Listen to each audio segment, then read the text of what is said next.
أكلا لما وتحبون المال حبا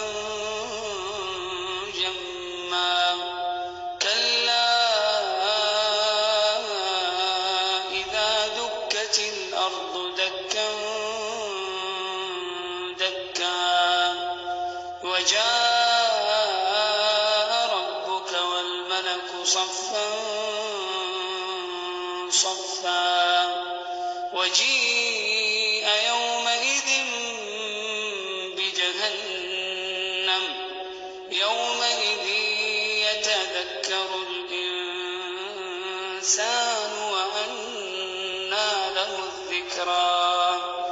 يقول يا ليتني قدمت لحياتي فيومئذ لا يعذب عذابه أحد ولا يوثق وثاقه أحد يا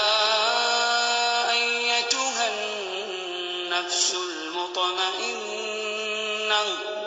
ارجعي إلى ربك راضية مرضية فادخلي في عبادي